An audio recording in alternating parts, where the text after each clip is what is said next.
they understood that if you remove the male figure, well, the things start to crumble, right? Because that's the foundation, that's the leader.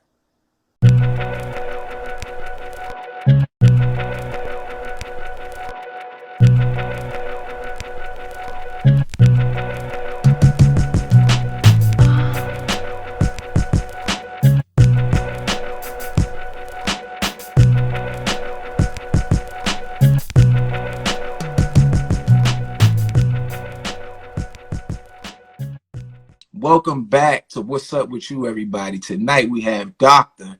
April Martin, author, doctor, business owner, dating coach, mother, wife, goddess, black queen, you name it, she does it. Tonight we're discussing the destruction of the black family and a few other things in relation to that. But before we jump into that, my show, as always, is brought to you by the I Am Chelsx store. So to support, go to www.iamchellsxstore.com for inspirational merch, apparel, and more. You get this dope Take Your Power Back t-shirt. Take your power back. April, Dr. Martin, what's up with you? Nothing. I mean, what? The last time I saw you was what, college? Yeah, I dropped out. Did you drop out? Oh my goodness. Did you chill out? Yeah, so this ain't supposed to be about me, but I mean, I'm just saying. Okay, well, let's not talk about it. Nah, we can talk about. So I went for a semester, and I was just I was intelligent enough to do college. I'm intelligent enough, but I just was like, I didn't really know what I wanted to do. Mm-hmm. You know, and I was working. My dad was like, "Hey, cuz you gotta do something." You know, police department hiring. So that was it. And that was it. But I'm doing pretty good. You know, I do my thing. I mean, college ain't for everybody. It's not for everybody. Yeah, that's true. That's true. But I do think there is an aspect of me that's like, you know, I never got the college experience because I never lived on campus. That's what everybody says. And that college should be the best 4 years of your life. Like living on campus, experiencing that was great. It was great. And I mean, I think it's important too. I mean, to foster independence, your first time away from home. I loved it. So I'm definitely pushing my daughter, because she'll be 18, starting college next year, to stay on campus. She's staying on campus. Mm-hmm. That's what's up. That's what's up. Yeah, I remember we used to be chilling in the stand. It was cool. You live in this bubble of like, at least, you know, like-minded people almost. Yeah. Mm-hmm. Mm-hmm. Oh, that's when I used to be busting our heads in spades. You ain't never beat me in spades. Oh, man, look, let's talk about the destruction of the black family. Let's get to it. Let's get to it. So, you can just go yes or no at first. Okay. Has there been a destruction of the black family? Yes. Okay. What caused the destruction of the black family? Okay. Let's put a disclaimer out there, right? Every black family isn't broken. Okay. There's different factors that occur, but we're talking about dating back to historical times. We're talking about the intentional destruction of the black family. So let's just get that straight. The two main reasons, or two main factors that cause the destruction of the black family is, one, the emasculation of the black man, right? I mean, you know, sodomy in front of his children and wife, mass incarceration, right? Removing the man from the family structure would then cause the family structure to be broken. Now you have mothers trying to raise boys to be men. So to me, those are the two biggest factors that cause the destruction of the black family, because they understood that if you remove the male figure, well, the things start to crumble, right? Because that's the foundation, that's the leader. And then it just becomes a cycle. It becomes a generational cycle. You know, you have then you move into the Miss Independent era. And I don't need no man, and I can do it on my own, right? So there's a lot of spinoffs from that. Mm-hmm. So those are the two main reasons for me.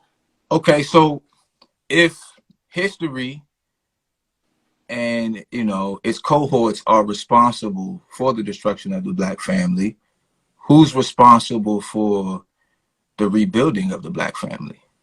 The black family. The black family. I mean, the black family. We're gonna keep it short. The black family. Okay, how do I know? So like, there's this stat that that always comes up on my show and on Mars Mindset, and to me, when I saw this stat, it blew my mind. Right? Uh-huh. It was that 94% of black married couples are above the poverty line. Right? And I'm like, if I came to you and I said, yo, I have this drug and it cures in clinical trials 94% of cancer patients, you're going to be like, you know, that's what we call a cure, or close enough to it, right? Right. So how do we fix it, right? Like what is that? What does fixing it look like? Well, first you have to understand, right? You got to educate yourself, understand, and accept the fact that the black family is broken, right? You got to understand it by doing your education, right? By educating yourself and accepting the fact that the structure is broken. Then you have to do things such as we got to start addressing the systemic racism, classism. We have to start voting on the state level. You know, a lot of people just think you vote for the president. Start voting on the state level. You also have to do things such as reform, right? We got to get policies in place and remove some policies that have been there forever that are holding us back, that are keeping our men incarcerated. So there's a lot of things that can be done by our people to start rebuilding it. But see, I did a post today that you talk about selfishness now. We don't have unity amongst us. I think about ways that we can fix this by building like the old Tulsa, right? Like having a bank and a church and a grocery store and a hospital and a black community for us, building up a community for us. So there are lots of things that can be done, but we don't have unity. Why don't you think do you think the reason we don't have unity is because we do have a substantial amount of individual success? I just think we're selfish. I don't think we see the bigger picture. About self, this generation thinks about self. And so how do we get past that? Right. How do we? I don't know. I don't know. I don't know how we get past that.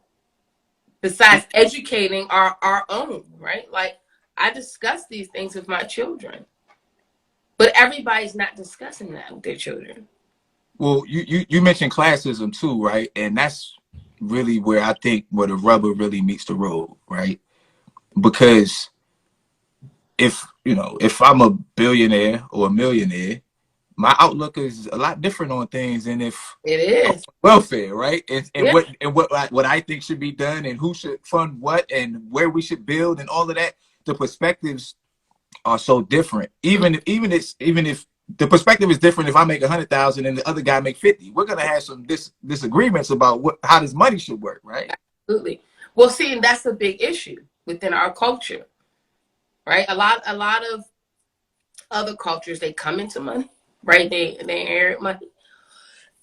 Excuse me, they inherit money, or they have different avenues. They're afforded a lot more opportunities to building wealth that we're not afforded.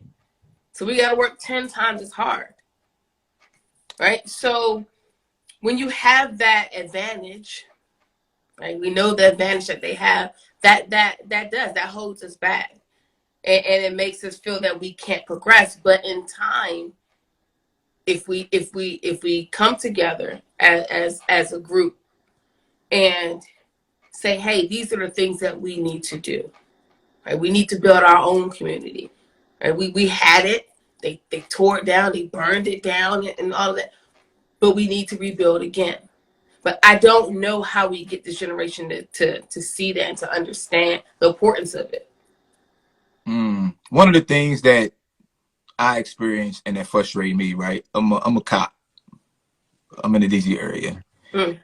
There's a lot of virtue signaling that goes on from Republicans and Democrats and upper class people, black people, white people, and council members and all of these people. Mm-hmm. And they'll say stuff like, yeah, we need social workers out on the streets, right? Right. But at 3 a.m. in the middle of the hood, you know who's coming to help you? It's me, the Right. college dropout, Right. right? And not that I don't necessarily have the know-how to do so, but I'm not a social worker, right?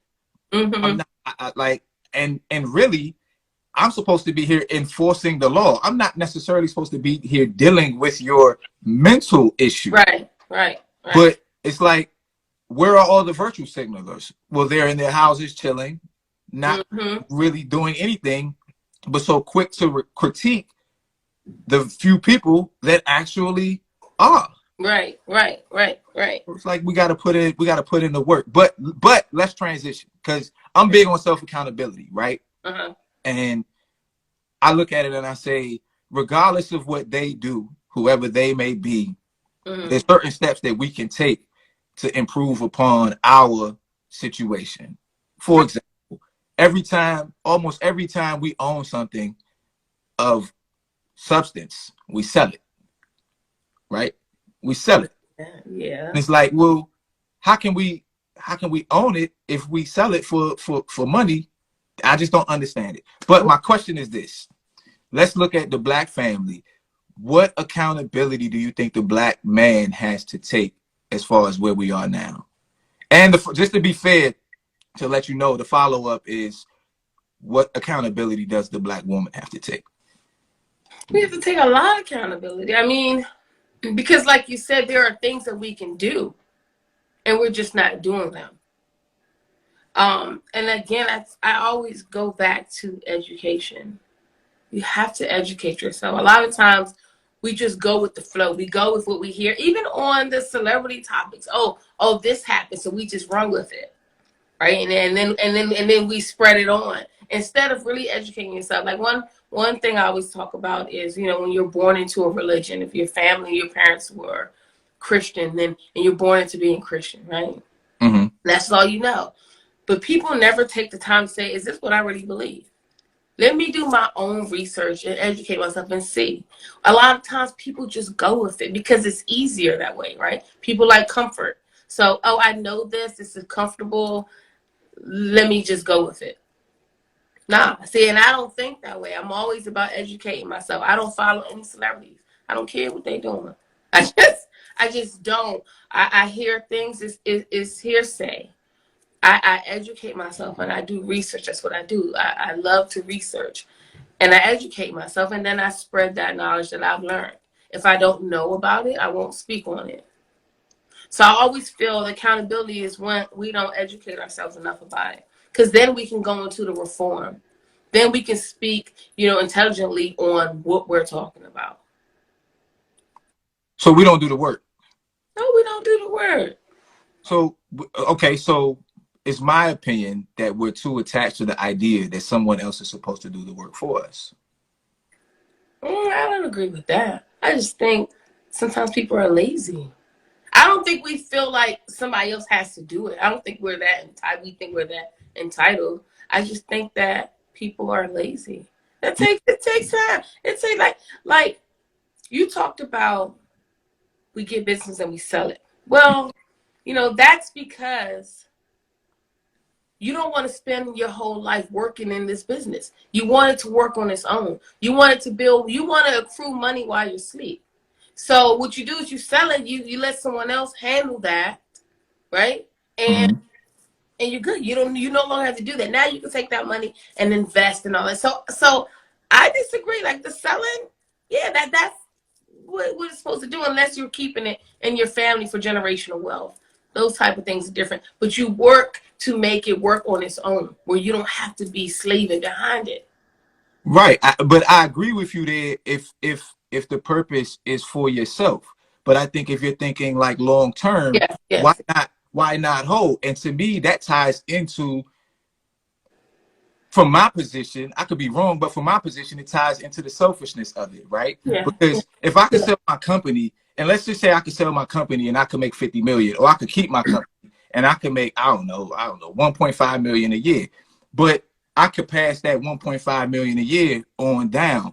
and I think that like because we're behind in the race, we actually have to go back and take the steps that they took a while back. And it's like we're trying to fast forward, but it doesn't work that way, because once it's gone, like it's just gone. Right. But think about this. What if you sell it for 50 mil and now you investing? Right? Now you buying properties and you putting those apartment buildings in your children's name, right? We're still creating a generational wealth. We're just making it easier on ourselves because this takes a lot to build a business. Mm-hmm. Right? You don't want to be working till we 70, 80 years old. So you sell it for what you can get for it, a good amount. After you put years of work into it, now you invest, right? You investment is where it's at. You invest, you buy assets, and then you put them in your children's names and such as that.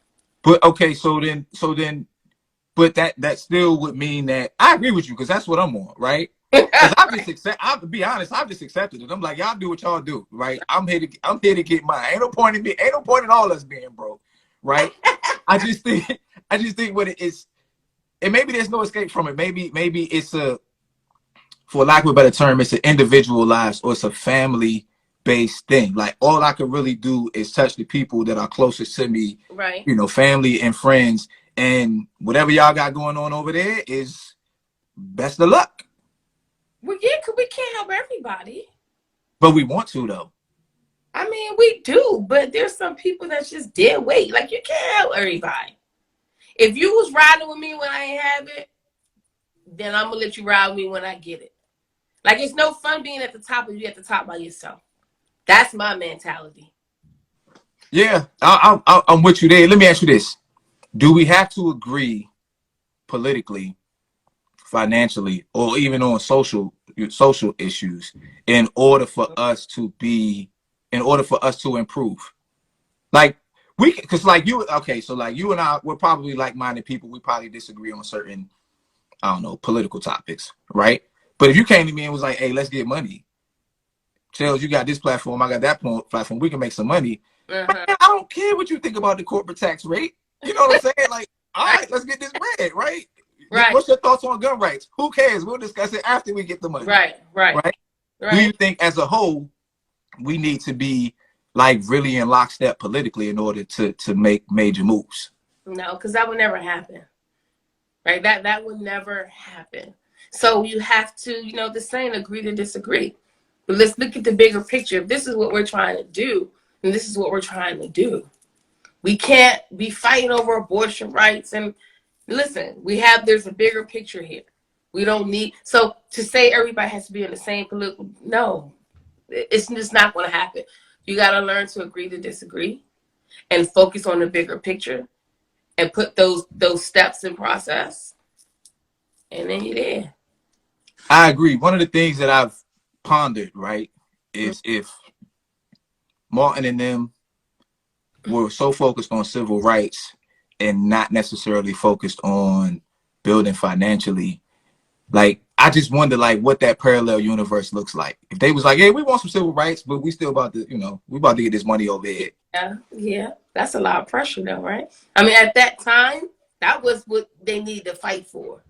At that time. Now, it'd be great if Martin fought for that and Malcolm fought for this, but at that time, I mean, that was huge. I mean, that was huge.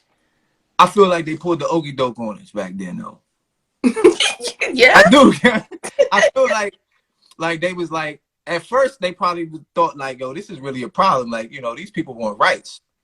And then, whoever they is was in the back room and was like, you know what?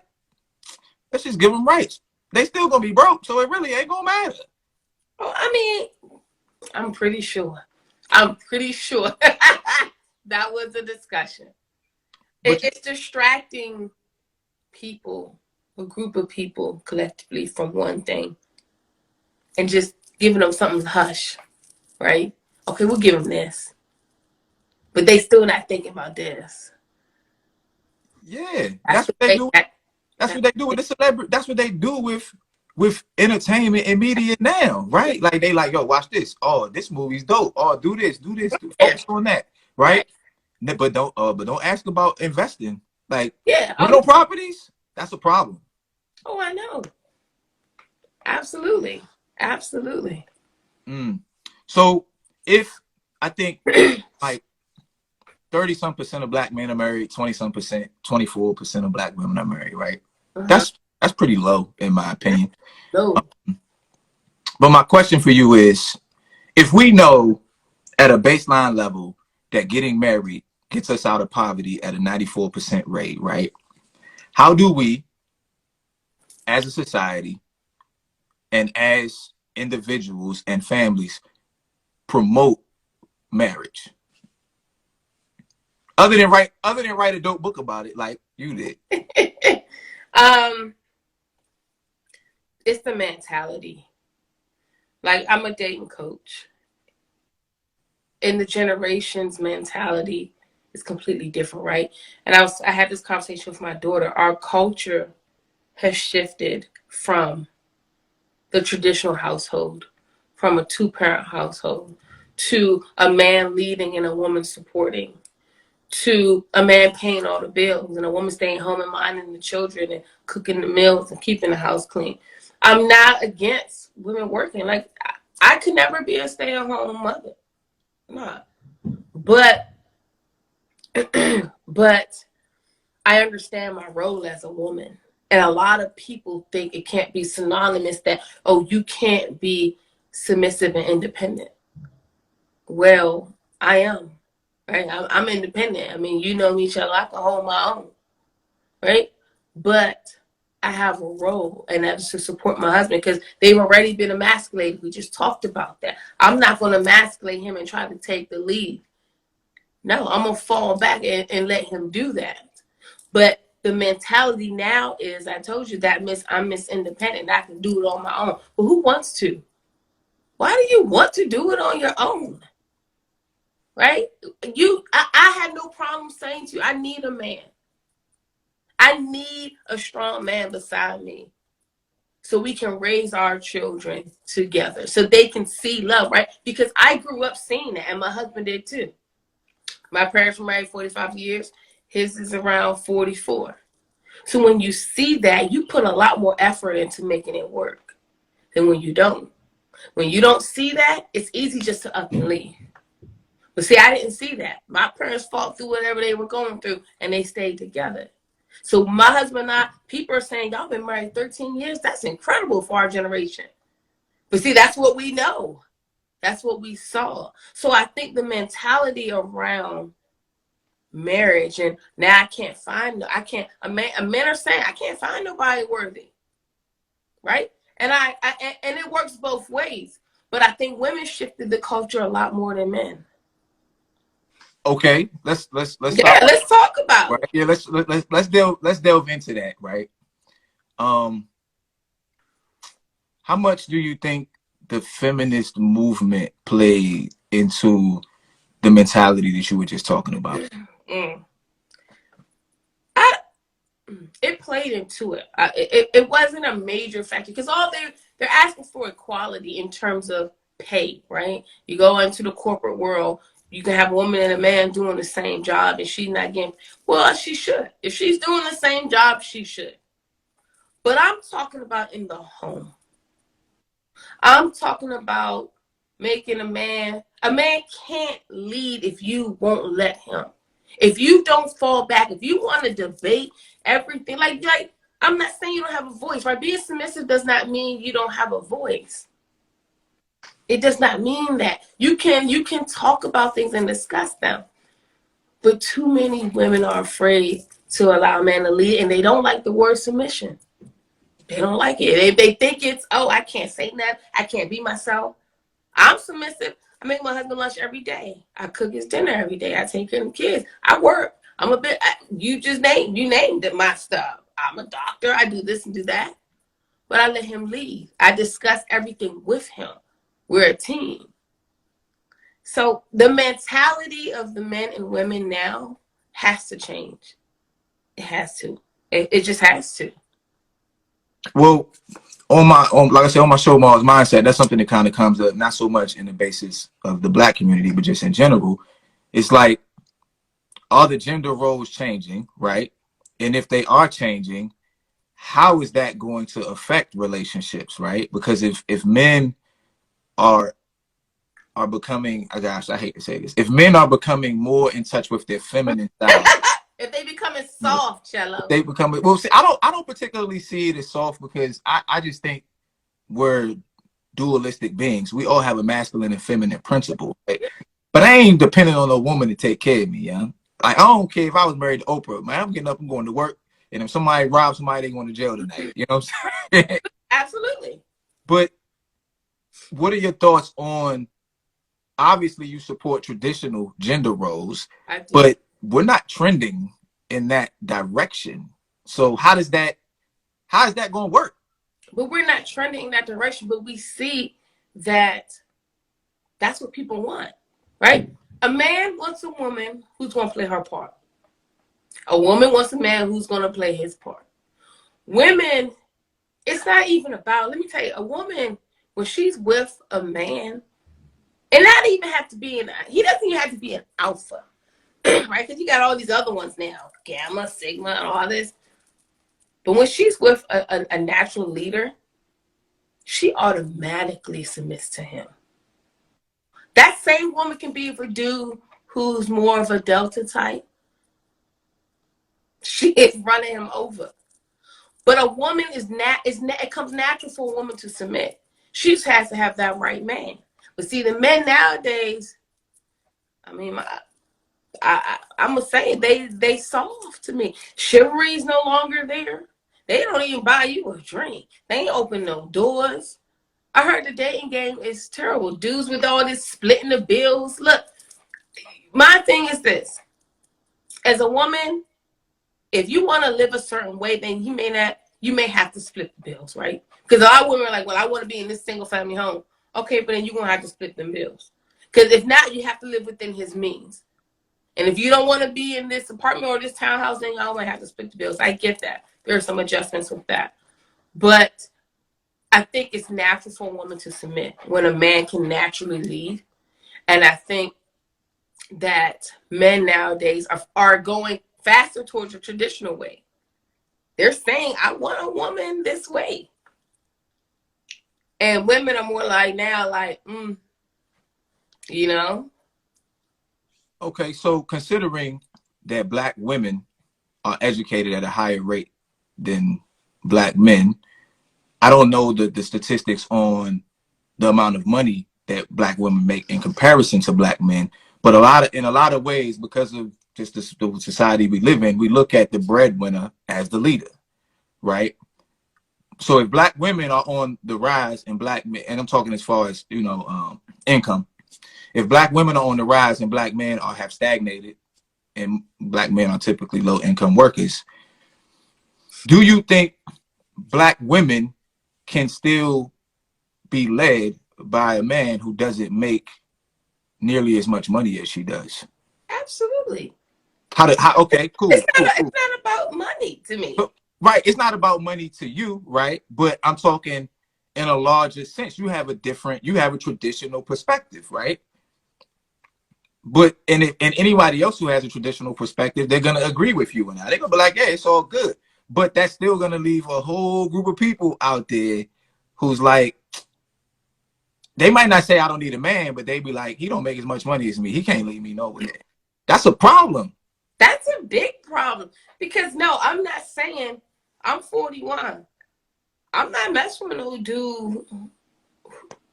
I have limits.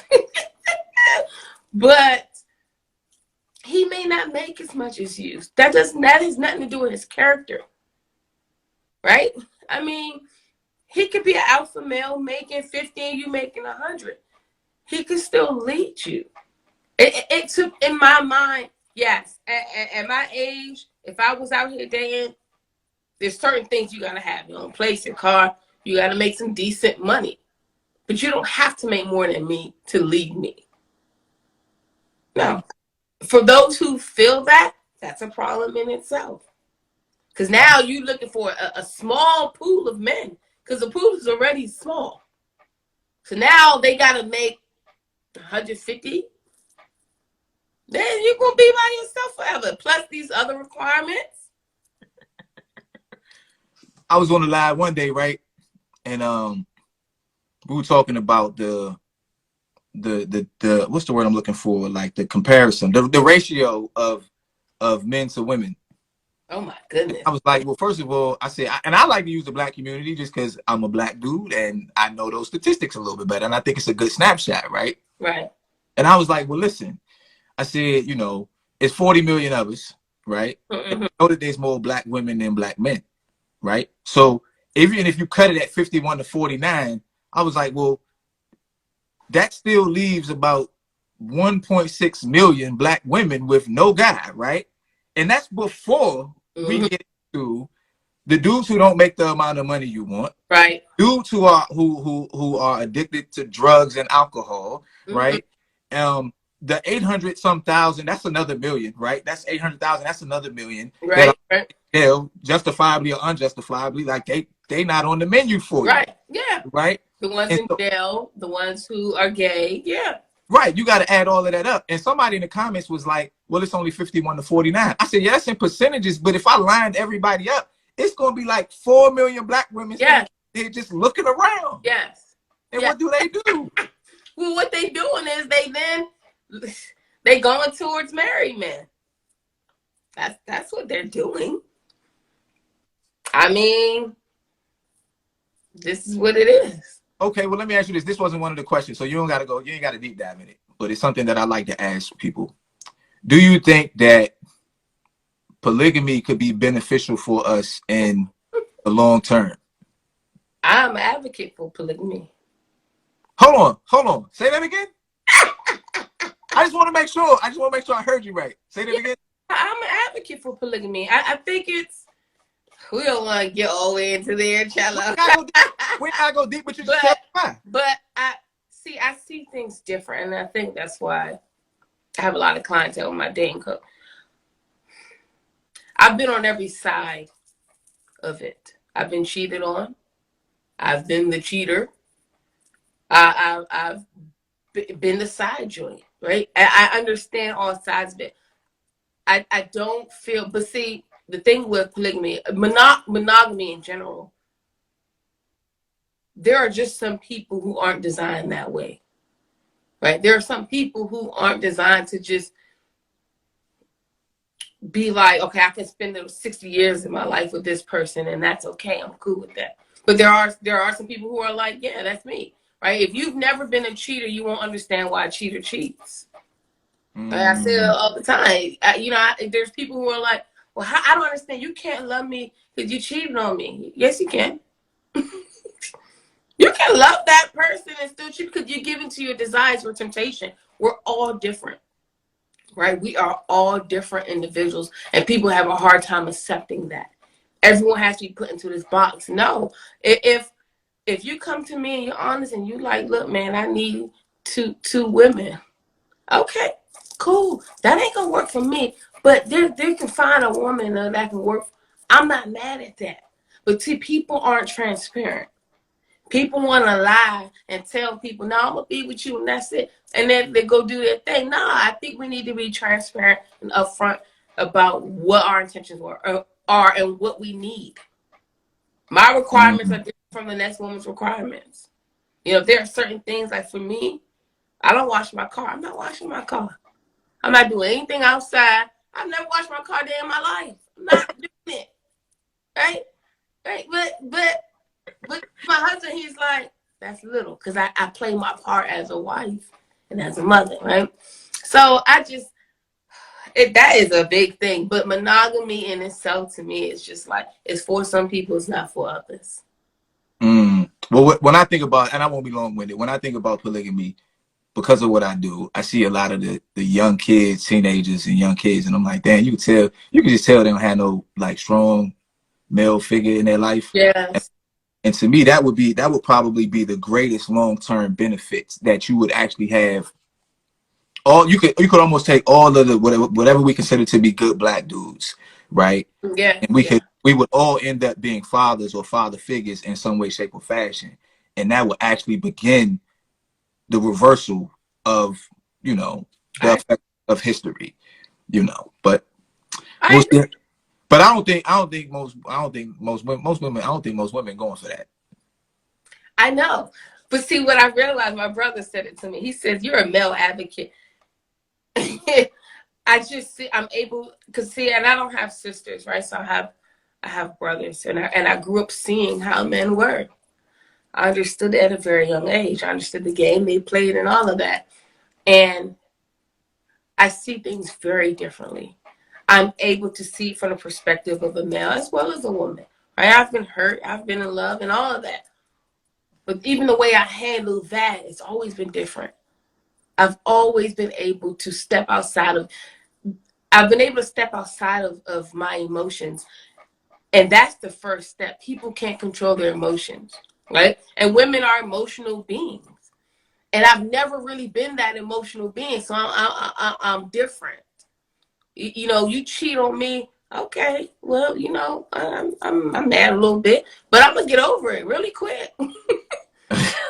I'm not sitting there running you over. I've never been that way. So I see things very differently. And it's not, a lot of times it's not the popular opinion among women, but I don't care.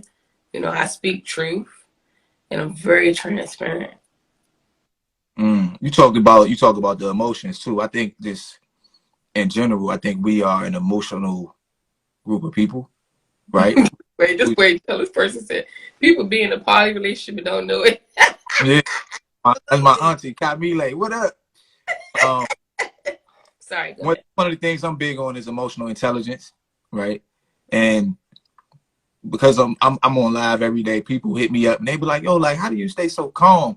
And I'm like, well, first of all, to be honest with you, I'm sensitive, right? I'm a sensitive person. I know myself well enough to admit, like, okay, I'm sensitive, and I'm an emotional person. But I've learned how to observe my thoughts and emotions and not be so attached to them that I have to react to everything comes along, right? And it helps me be more concise and calculated. So if I'm trying to prove a point, I ain't even got to lash out at you. I'm gonna ask you the questions to drag you down my rabbit hole to show you that I'm right. You know what I'm saying? Yeah. I think that's difficult for people to be able to That do is. because it's how you feel. That's difficult. Because even with me being able to control my emotions, it's more so in the love arena. Right? It's still very difficult for me to not have road rage occasionally. Right? Like my so that it's my emotions are controlled when it comes to love. I look at love differently. I look at it for what it is, for the time period that we're gonna have it. And when it's done, it's done. And I'm okay. I'm at peace with that. You know, I'm not that, you know, like, you know, me and Dee been rocking for 22 years. Married 13. 3 kids and everything. If Dee come to me today and say, I'm leaving you, I'm going to be like, damn. Right? But I'm not going berserk. I'm not, because everything has an expiration date. And if he feels that it's time, then okay. You know. I say you respect that. Absolutely. I respect you coming and telling me. Don't blindside me. I'm just tell me, cool, let's do this. I'm not taking you to court, child support. You a stand-up dude. You know what I mean? I don't need to do all those things because I'm in control of my emotions when it comes to love. Other things, I'm working on. I'm a work in progress. I've gotten pretty good at it overall. I have my moments. I went on a bit of a rant the other day because somebody said something about men not being leaders, and I had seen that comment. I had seen that comment a few times over the course of a month, and I had ignored it. Right? Are you an Aquarius? No, I just saw it. I'm an Aries. Oh, okay. You Aries. Okay, Aries are cool. Yes, we are, Jello. Yeah. Cool. But I went on this rant, and it wasn't even long. But I just was like, yo, in a culture of I'm a boss chick, I can make my own money. I don't need a man. I said and I sat down and thought of this myself. I read a lot of books, but I said, well, think about leadership. Leadership is essentially a position of power, right? Yes, and I said, well, and you could add on to it or push back. I said, but to me, there's really 3 ways to attain power, right? Either through brute force, something like slavery, right? Through some form of deception, or through submission of another party because that leader has proved that he's competent enough to be in that position of power, right?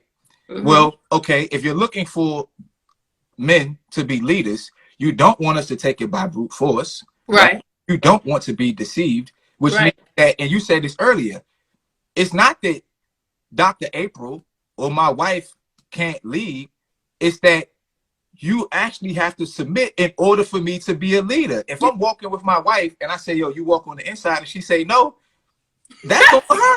When the car comes, she gonna get hit first, and I'm gonna catch the brunt of like, oh, I'm good. But and they can't look at me and be like, you weren't leading. No, I told her what to do. I mean, in theory, I could take her and move her, but I shouldn't have to do that. I agree.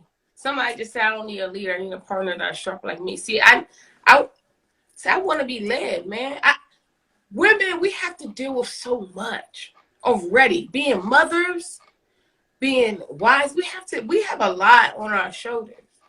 I don't want to have to take that on too. Like when I'm out, you know, I'm a business owner and everything. When I'm out in the world, I'm a boss. I'm a whole boss. I don't want to have to come home and be a boss. A man can't protect and provide if he has to come home and fight me. I did a post about it. I know I'm doing my job when people tell me my husband is aging backwards because he ain't stressed, because he comes home to a peaceful house, right? I make it easy for him at home because I don't want to leave this part of it. I do my part, what I'm supposed to do. But when I'm out here, I'm a boss. But I'm not trying to come home and be a boss. I'm just not. So we all get together and we anoint. And I, in my mind, it keeps saying April Francis because that's the way Jermaine used to say. That was my maiden name. Oh, you know what? To be fair, I have to ask this one question because Jermaine suggested this interview. Jermaine wanted the opinion on toxic masculinity. You ain't gotta be long-winded, but just what are your thoughts on that? My daughter says I suffer from it. I think I do. I am very much, like you admitted that you're sensitive and emotional. I'm not at all. I'm not sensitive. I'm not emotional. I'm just not. And being an alpha female, I like everything masculine. Even I've taken a test. I'm 60% masculine, 40% feminine. I am a natural leader. I need an alpha male, okay, to lead me because I'm so strong. I am big on, and maybe it's just my generation. You know, this generation now, the men be painting their nails. I ain't for all that. You know, and mind you, Cello, I got 3 daughters. It's a problem for me. I tell them, don't bring no dude home who hands softer than mine. I don't want to see no nail polish on his hands. His pants tight like mine, I ain't for it. Right? There are a lot of things that I probably do suffer from toxic masculinity because a man need to be a man. If I feel that you weak and you soft, I don't want to bless this union with my daughter because when I hand her over to you, I need to know that you can protect and provide her. If she's safer at home, then this is where she need to be. You know, so a lot of people think that's just the dad. Nah, I'm that kind of mother. I'm not passing my daughter over to a man who can't protect her. And I'm not saying because you wear nail polish, you can't protect her. I'm not saying that. It's just that I am big on masculinity, man. And those things to me are feminine. And I would prefer them to be someone who doesn't have it. But my daughter said to me, that doesn't make him soft, Mom. And she is absolutely right. So I am a work in progress. But toxic masculinity is a real thing. And I suffer from it. So I don't. Okay. That was perfect. I do. I be looking like these dudes soft, man. They soft, Cello. And I'm not saying a man can be in touch with his emotions. That's fine. But I really don't want you crying every day to me. I don't. Not every day. I feel you. So, but you can come to me. Let's talk. let's converse about how you feeling. If you felt some kind of way about this, let's converse about that. I'm all for that, and I'm gonna listen. But goddamn, don't cry to me every day. Like, come on, man. I'm with you. I got this real dope app. I read quite a few books on emotional intelligence, communication, effective listening, active listening, and all of that good stuff. Difficult Conversations was a good one too. But I have this app called the Mood Meter. The Mood Meter? Mood, MOOD, Oh, okay. Mood Meter, right? Mm-hmm. Like a quadrant, and it's got red, yellow, blue, and green, or something like that. Mm-hmm. And you could go in and you could pick your square, and it basically gives you words that you can pick to just help you understand how you feel. Oh, that's nice. You type in your little note about how you feel. It's 140 characters, and it kind of helps you like label it, understand it, and then accept it and be good with it, so you don't have to cry every day. So this is my last one on the black destruction of the black family. So we all get together, all us Negroes and Negroettes, Negropians, and all black folks in America, and we say, you know what we need? We need a dictator, and we all vote for dictator Dr. April Martin to help us improve and reconstruct the black family. What does our new dictator implement? What does she do? Okay. Well, I am a psychologist, so to me it starts with the mind. I will start educating everyone. That is first and foremost for me. Once I educate you and you see it on your own, it's not just I say this is what it is. You see it on your own and I educate you. Then you make a decision within yourself to say, okay, I want to be a part of this movement. Right? Then we start really fighting for reform. I mean, there's just no other way to get it. Like, you have to be educated. You have to see it on your own. I can't, as a dictator, just be like, this is what it is. I'm not that kind of leader. So you're not making all of us go to therapy? You know, some people need to go to therapy. I make all of us go to therapy. Everybody don't need to go to therapy. So what? Okay. Taxpayers paying for it. Okay. Man, once a month, see what's good. If you ain't got nothing to talk about, cool. Sit there for an hour and learn how to play chess or something. Do something to improve your mind. But we all, or everybody go. I go to therapy. I love my therapist. I love my therapist. That's my guy. You go to therapy? Yeah. That's good. Yeah. A lot of people don't. Huh? It used to be a big stigma with black people and going to therapy. So I'm glad we're starting to break away from that. Nah, it's cool. I like my therapist. I like going there. Sometimes we have, deep conversations about me. Other times we'll go in there. I'll be like, yo, let's debate some politics. But right.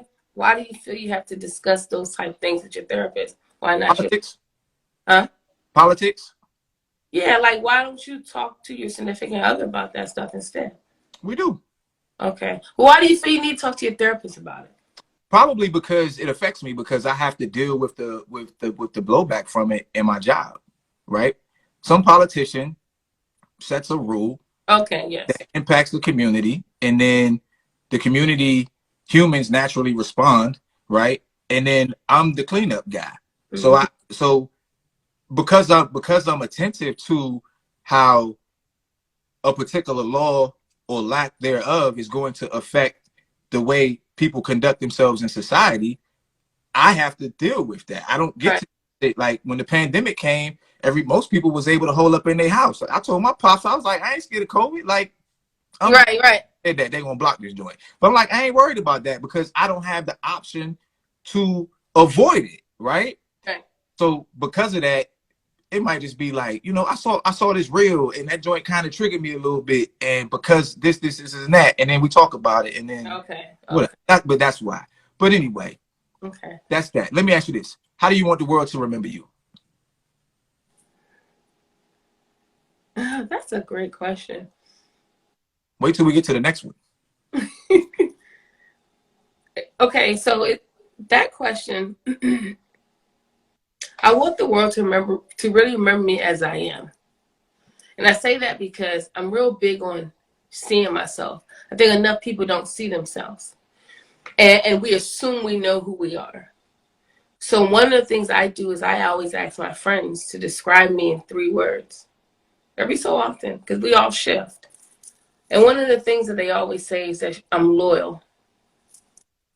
And that's really important to me. Loyalty, integrity, and transparency is really big on my list.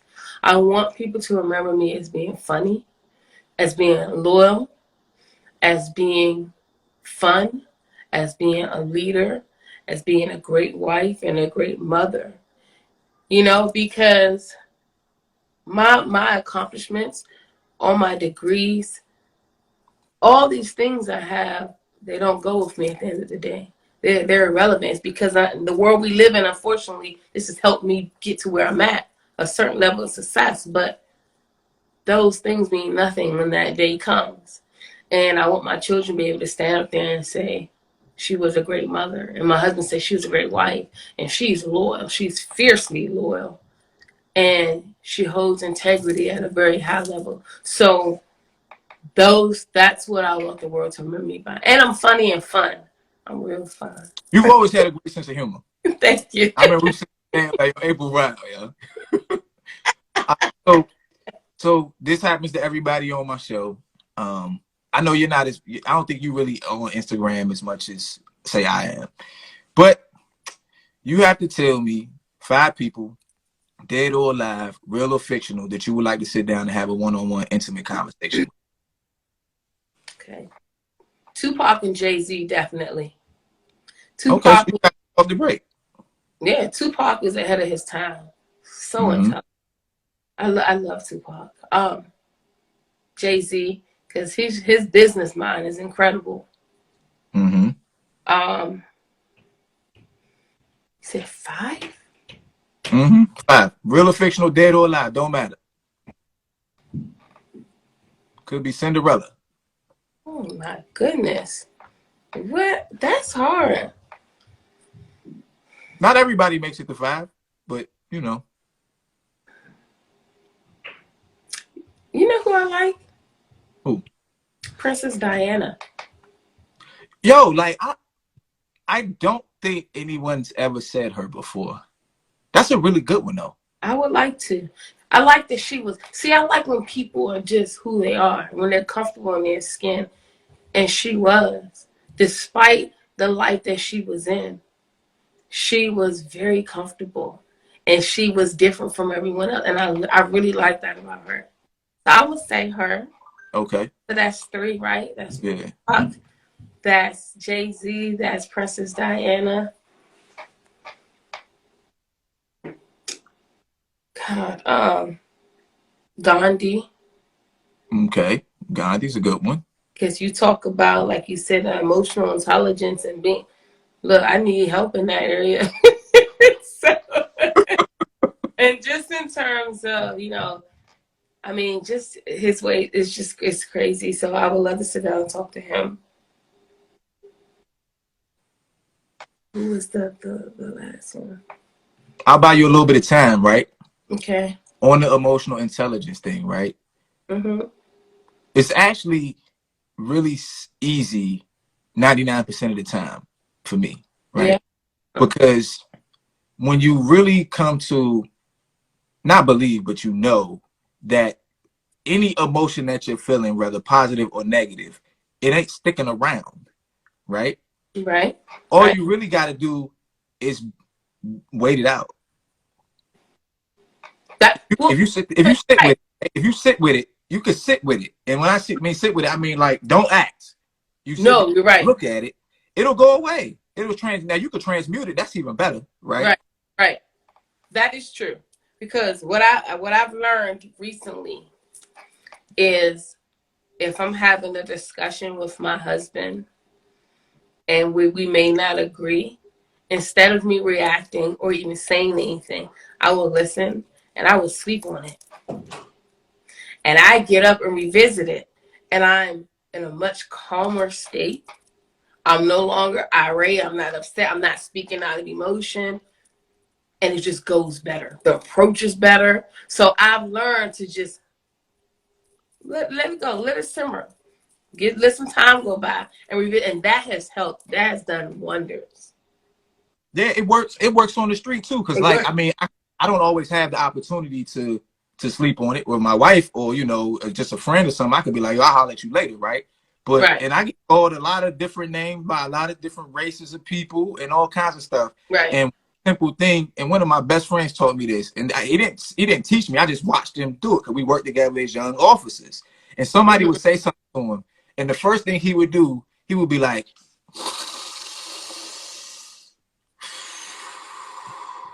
Okay. and he'd be like, sir. And I'd be like, oh, that was real cool. You just No, take a that deep, take a yeah, deep. That is cool. I mean, you gotta find what works for you. Like I know that works for me, and it's just better all the way around. I don't want to say something because I'm angry or any of that. So I don't want to disrespect him. So let me just sleep on it. Let me think about because when you also speaking in the heat of the moment, you forget what you gotta say. You be ready. You be having your shit lined up, and then it comes, and then you forget it because you're so angry. When you sleep on it, you can formulate your thoughts better. You say what you gotta say. You're calmer. You approach them differently. So that works for me. But like you said, like that guy, he has to inhale. So you gotta do what works for you. cool. I'm with you. So who's number 5? I don't have number 5. You ain't got number 5. You got no number 5. No, No Princess number. Diana, Bundy, Jay-Z. Oprah keeps coming in my head. Okay, we go with Oprah. But I don't know. But okay, we'll just go over. We'll go Oprah for right now. All right. Well, that's cool. I appreciate you. Got a good top 5. You got Pop, Ho, Princess Diana, Gandhi, and Oprah. Yeah. Good stuff. Okay. Well, I appreciate you sitting down with me as always. That's what I always say No. to my guests. And I've picked your brain for about an hour. So this is your opportunity. If you wanted to ask me a question, you get to ask me a question. So, Okay. question for me, or you want my opinion or anything, you want to pick my brain, this is your moment. Okay. What do you think with the destruction of the Black family is the number one thing that we need to do? What's the first thing that you feel needs to be done in order to start rebuilding the destruction of the Black family? The very first step, Mm-hmm.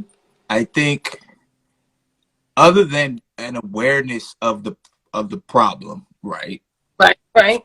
The awareness is always the first thing that has to occur, and we do have some ignorance there. But once Yeah. we are aware, right? Mm-hmm. I think that the first step is probably, um, gosh, that's a really good question, man. What's the first thing? Let me think. Let me put myself in the dictator position. So I'm the guy. Okay. Self accountability. Accountability.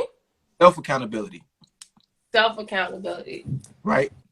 We all have to come to accept that we are individually are going to have to be accountable for our actions as we move forward. Right. We're going to have to be able to hold ourselves accountable for what's about to happen. And we're going to have to be able to hold each other accountable for what's about to happen, because ain't a whole lot of help coming from the outside. We're Right. going to take Yeah. some L's along the way. We're going to have some disagreements along the way. We're going to have some inner fighting and all of that.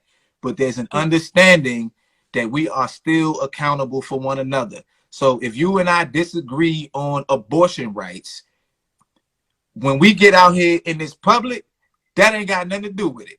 Yeah. You're right. You're right. Yeah. Absolutely. That's probably what I would say, because to me, self accountability is really empowering.